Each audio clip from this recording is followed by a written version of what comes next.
Hello friends, welcome to Investnet. दोस्तों, आज हम एक और स्विंग ट्रेडिंग स्ट्रेटजी डिस्कस करेंगे और मैं आपको बताऊंगा कि हाँ एलटीएम एंट्री पे कैसे हम ट्रेड ले सकते थे इसका इस्तेमाल करते हुए।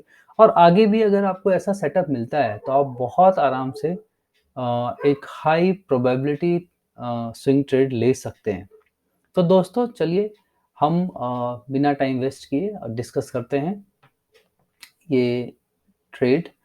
और मैं आपको बताऊँगा कि ये हम कहाँ पर ट्रेड ले सकते थे, हमारा एसएल कहाँ होना चाहिए, हम कहाँ टारगेट कर सकते थे। तो दोस्तों अगर आप देखें तो यहाँ एक डबल टॉप बनने के बाद प्राइस 50 डिमा से रिजेक्शन लेता गया और पिवट से रिजेक्शन लेता गया, लेकिन यहाँ पर आने के बाद थोड़ा स्ट्रक्चर चेंज हुआ कि अब अगर आप देखोगे तो ये जो स्टॉक है ये कंसोलिडेशन में एक रेंज बाउंड बना हुआ है। और दोस्तों जैसे कि पिछली वीडियो में मैंने बताया था, मैं 50 मूविंग एवरेज का इस्तेमाल करता हूँ और ये ऑरेंज जो लाइन देख रहे हैं, ये ट्रेडिशनल पिवट पॉइंट्स हैं। तो दोस्तों अगर आप देखें तो प्राइस यहाँ एक बार आया, फिर बाइंग आई और यहाँ तक प्राइस आया, फिर प्राइस ऊपर जाने की कोशिश करी 50 रीमा पे सपोर्ट लेके, पर सस्टेन नहीं कर पाया और दूसरी बार एक और अटेम्प्ट करा जहाँ लोअर हाई बना और वो इस हाई को काट नहीं पाया, तो वहाँ से एक हैवी सेलिंग आई। उसके बाद लेकिन यहाँ पर अगर आप देखोगे तो प्राइस बहुत छोटे रेंज में फँस गया। अगर मैं आपको यहाँ दिखाऊँ तो मैं यहाँ एक ट्रेंड लाइन लगा सकता हूँ, जहाँ प्राइस बहुत ही टाइट रेंज में है। अगर आप देखें तो बहुत ही टाइट रेंज में है और नीचे भी हम एक रेंज लगा सकते हैं, ठीक है? तो अगर आप देखेंगे तो इस रेंज में प्राइस घूम रहा है। तो दोस्तों अब आप देखें, जब जब यहाँ पर एक 1 अटेम्प्ट 2 अटेम्प्ट यहाँ पर ब्रेकआउट किया भी, लेकिन फेक आउट हुआ, लोअर हाई हुआ, उसका ये रिजल्ट हुआ इतना हैवी सेलिंग। लेकिन इतनी हैवी सेलिंग सीक्वेंस के बाद भी प्राइस अपने लोअर बैंड पे नहीं आ पा रहा, सेलर उसको वहां तक पुश नहीं कर पा रहे।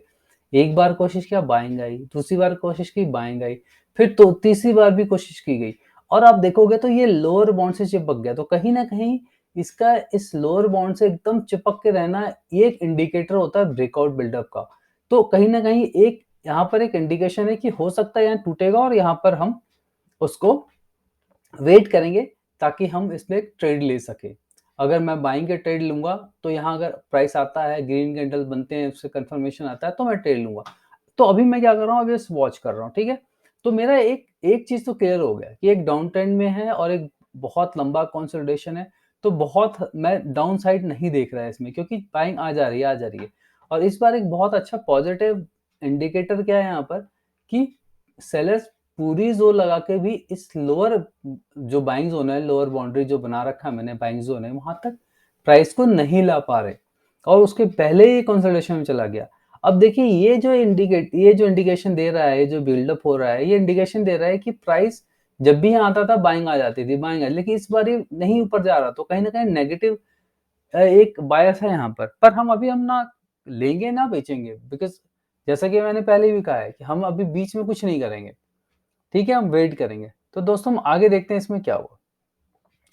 आगे हमने देखा कि प्राइस इस यहाँ देखो, प्राइस आपका यहाँ खुला, ठीक है? यानी कि गैप डाउन खुला, लेकिन ये और ये लेवल भी कट गया। तो आइडियली तो इसको नीचे आना चाहिए, ये इस लेवल को टच करना चाहिए, लेकिन इतनी हैपिंग बाइंग आई कि इसने ना सिर्फ इसको कवर किया, बल्कि इसको इस कैंडल को पूरी तरह इनगल्फ कर लिया। इसको नहीं, आप देखो 1 2 3 4 5 6 7 8 9 10 11 12 ऑलमोस्ट 13 14, पिछले 14 कैंडल को इनगल्फ कर लिया। अगर मैं इसको बड़ा करके आपको दिखाऊं तो ज्यादा बेटर देख पाओगे। इसने पिछले इतने सारे कैंडल को इनगल्फ कर लिया, इट मींस इतनी हैवी बुलिशनेस आई। और वॉल्यूम देखिए, भयंकर वॉल्यूम, ये एक बहुत बड़ा पॉजिटिव इंडिकेट। देखो क्या हुआ, ये फेक आउट हुआ, इसका लो कटा, फेक आउट हुआ कि अब तो सबको लगा कि नीचे आएगा, लेकिन इसने उसी कैंडल में रिवर्स हो गया। तो ये एक बहुत बड़ा रिवर्सल इंडिकेशन है, क्योंकि बहुत भयंकर एनगल्फिंग कैंडल बना विथ ह्यूज वॉल्यूम। तब मैं मेरी नेगेटिविटी पूरी तरह खत्म हो चुकी है, अब इसमें सेलिंग नहीं रह गया। तो लेकिन क्या मैं बाय करूंगा? बिल्कुल नहीं करूंगा। क्यों नहीं करूंगा? क्योंकि मुझे पता है कि रेंज बाउंड डाउन ट्रेंड में है, ठीक है, डाउन ट्रेंड में है, तो जब तक ये एक हायर लो हायर हाई का फॉर्मेशन नहीं देगा, मैं इसमें ट्रेड नहीं लूंगा। अब पिछला मेरा देखो, अगर आप ये देखो, ये लो था, ये लो था, ये लो था, लेकिन ये जो सेलिंग सीक्वेंस आया तो ये कट गया।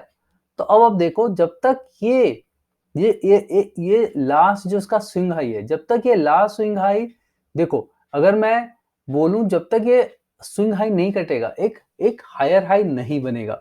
जब तक हायर हाई नहीं बनता, अब लो देखो, नीचे लो नहीं बन रहा, लो नहीं बन रहा, बाइंग आ रही, बाइंग आ रही, बाइंग आ रही, फेक आउट हुआ, बाइंग आ गई, तो एक चीज तो क्लियर है कि यहाँ से लो नहीं आ रहा, अब सेलर इसको पुश नहीं कर पा रहे।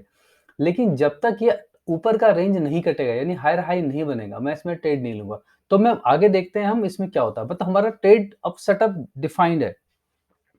इसके कटने के बाद अगर सस्टेन कर जाता है, मैं एक बाय का सौदा लूंगा, और मेरा स्टॉप लॉस उस केस में मैं इसके रेंज में लगा सकता हूँ या रेंज के बाहर लगा सकता हूँ। वो डिपेंड करता है कि मेरा यहाँ कैंडल कैसा बनता है।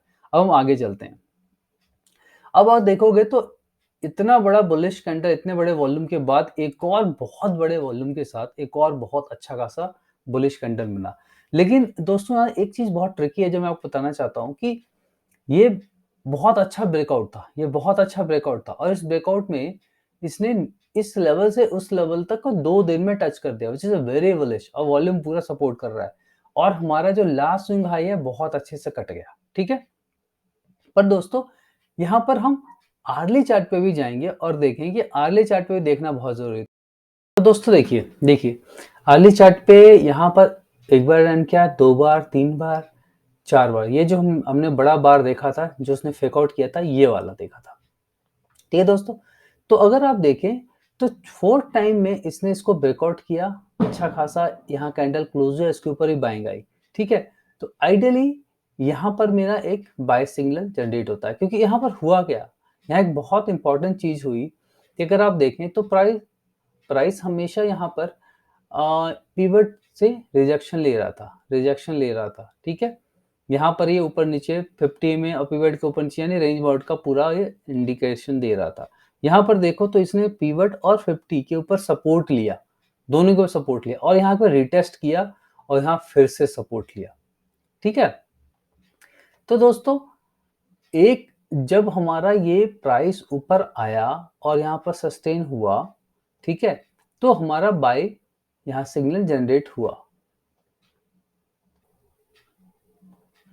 दोस्तों, अगर आप अर्ली चार्ट में देखें तो प्राइस 1 2 3 4, अगर आप देखें तो 4th टाइम में प्राइस ने इस लेवल को, जो एक एक स्विंग हाई हमारा था, लोकल स्विंग हाई, इसको काट के ऊपर सस्टेन किया, ठीक है।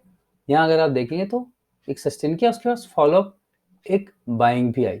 तो लेकिन यहाँ पर जो सबसे इंपॉर्टेंट चीज था कि प्राइस ने, अगर आप देखो तो 50 डीमा और जो अपना वीकली पिवट है, क्योंकि मैं अर्ली चार्ट पे हूँ, तो वीकली पिवट बहुत अच्छा कंसोलिडेट किया है और इसके ऊपर सपोर्ट लिया और ऊपर गया, तो एक बहुत बुलिश इंडिकेशन है कि प्राइस 50 डीमा को कन्विंसिंगली काट दे और उस पे ऊपर सपोर्ट ले ले। अब मैं वापस आपको डेली चार्ट पे लेकर आऊंगा दोस्तों, एक सेकंड, मैं इसको रिप्ले मोड पे डाल देता हूँ सो दैट मैं आपको आराम से इसमें आगे हम इस पे डिस्कस कर सकें। तो दोस्तों, हम यहाँ तक हमने देख लिया था और प्राइस ने ब्रेकआउट दे दिया था। तो दोस्तों, अगर अगर हम देखें तो एक एक थोड़ा ट्रिकी हो जाता है। क्या ट्रिकी हो जाता है कि जैसे आपका ब्रेकआउट हो, एक रेंज देखो, ये स्विंग हाई से ब्रेकआउट दिया है, लेकिन प्रॉब्लम क्या है यहाँ पर कि अगर हमारा 50 डीमा बिल्कुल ब्रेकआउट के पॉइंट पे ही हो तो थोड़ा ट्रिकी हो जाता है। तो हमें थोड़ा एक एक लेयर ऑफ कन्फ्लुएंस के लिए वेट करना पड़ता है। क्यों वेट करना पड़ता है? क्योंकि 50 डीमा एक स्ट्रॉन्ग मूविंग एवरेज होता है। तो अब हम यहाँ थोड़ा वेट करेंगे कि ये कट जाए, फिर हम इसमें ट्रेड लेंगे, ठीक है। अब हम आगे देखते हैं इसमें क्या हुआ। हमने देखा कि नहीं, अगेन 50 डीमा ने अपना काम किया, यहाँ से एक सेलिंग आई, ठीक है। तो हम बस इसको वेट करेंगे। हमारा ट्रेड 90% पक चुका है, क्योंकि इसने इसको काट दिया, बस इसके ऊपर एक बार आके सस्टेन कर ले, हम ट्रेड ले जाएंगे, ठीक है। अब हम आगे बढ़ते हैं, ठीक है, वेट कर रहे हैं। सेलर्स ने कोशिश करी, लेकिन देखो कितना हायर लो बनाया है। ये लो, लास्ट लो यहाँ था, यहीं से बाइंग आ गई, ठीक है। अगेन हम we are very much positive, फिर यहाँ पे एक रेड कैंडल बना, ठीक है, होने दो, एक डोजी बना, डोजी बना, उसके बाद अच्छे भयंकर वॉल्यूम से एक ब्रेकआउट हुआ। अगर आप देखोगे तो जो मेरा एक प्रॉब्लम था कि ये 50 डिमा से रिजेक्शन वाला था, वहाँ पर कहीं न कहीं इसने इतने बड़े वॉल्यूम से इतना अच्छा मोमेंटम कैंडल, इसको मोमेंटम कैंडल बोलते हैं, एक अच्छा बुलिश कैंडल, मारुबोजू कैंडल बना के ब्रेकआउट किया। ये मेरा फाइनल था। इस कैंडल में या इस कैंडल के बाद मैं आराम से इसमें एक ट्रेड ले सकता हूँ, ठीक है? हमारा स्टॉप लॉस यहाँ पर इस जो स्विंग लो है यहाँ पर, इसके नीचे हमारा स्टॉप लॉस लगा सकते हैं। आप यहाँ लगा सकते हैं या यहाँ लगा सकते हैं। ये तो बहुत बड़ा हो जाएगा। बट हाँ, अब इसके नीचे स्टॉप लॉस लगाइए और टारगेट हम कर सकते हैं एक, यहाँ अगर बहुत इमीडिएट अगर टारगेट की बात करें तो ये अगर हम देखें तो हमारा एक सपोर्ट रेजिस्टेंस जोन दिख रहा है, जहाँ पर प्राइस ने रेजिस्टेंस लिया था, सपोर्ट लेने की कोशिश करी। एक टारगेट तो हमारा ये हो सकता है, ठीक है? दूसरा टारगेट हमारा ये हो सकता है। और अगर मैं और आपको बोलूँ तो यहाँ पे एक स्विंग लो था, सपोर्ट था जिसको ब्रेक किया, तो कहीं न कहीं यहाँ पर एक रेजिस्टेंस हो सकता है, ठीक है? बट ये एक हमारा सेफ टारगेट है, ठीक है? हम आगे देखते हैं, ठीक है? इस जगह we are in the target, we are in the trade, simply no matter. यहाँ से रिजेक्शन भी आया है 50 वहाँ पे, ये रिजेक्ट कर रहा है, ऊपर की ओर बाइंग आ रही है, हमने अपना ट्रेड ले लिया इसमें। हमारा यहाँ का स्टॉप लॉस लगा हुआ है, टारगेट हम यहाँ फर्स्ट टारगेट कर रहे हैं, सेकंड टारगेट यहाँ कर रहे हैं। अगर आप देखोगे ठीक है, very good, very good. Price fight हो रही है, हो रही है, हो रही है, और हमारा फाइनली यहाँ पर फर्स्ट टारगेट अचीव। अब अगेन ये कैंडल आप देखो, अच्छा खासा बुलिश कैंडल है और हाई मोमेंटम कैंडल है विथ हाई वॉल्यूम। तो हम थोड़ा वेट कर सकते हैं यहाँ पे। ज़रूरी नहीं कि अपना पूरा, या आप तो आप अपना स्केल आउट करो, मतलब अगर आपने 1000 क्वांटिटी ले रखी है, 100 क्वांटिटी ले रखी है, तो उसका आधा या 25% जितना आपको लगता है उतना प्रॉफिट बुक कर लो, बाकी को रख सकते हो, स्केल आउट कर सकते हो।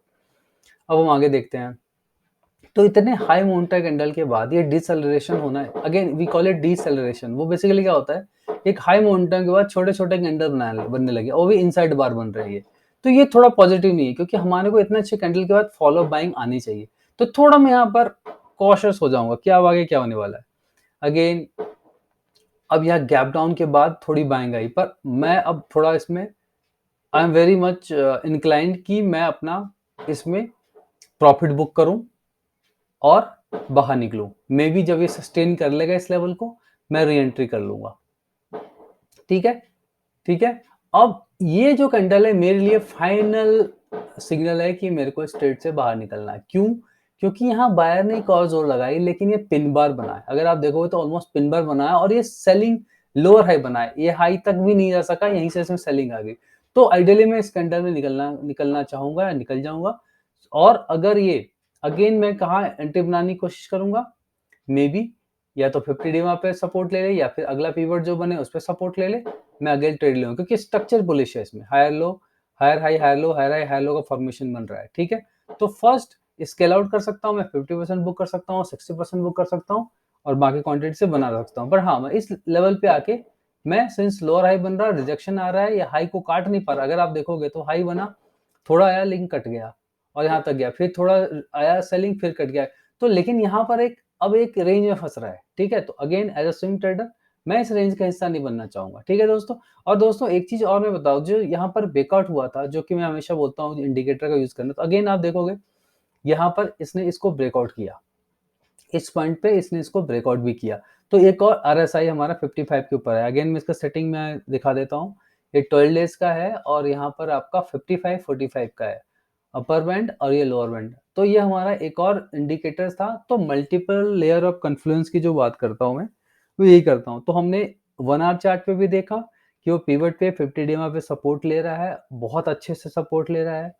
और हमने डेली चार्ट पे देखा कि 50 डी काटा, बहुत अच्छे से काटा। पहली बार आया लेकिन नहीं सस्टेन कर पाया, लेकिन दूसरी बार अच्छे वॉल्यूम के साथ काटा। वॉल्यूम भी बहुत बड़ा इंडिकेटर है, इसको भी देखना बहुत ज़रूरी होता है। तब हमने यहाँ ट्रेड इनिशिएट किया।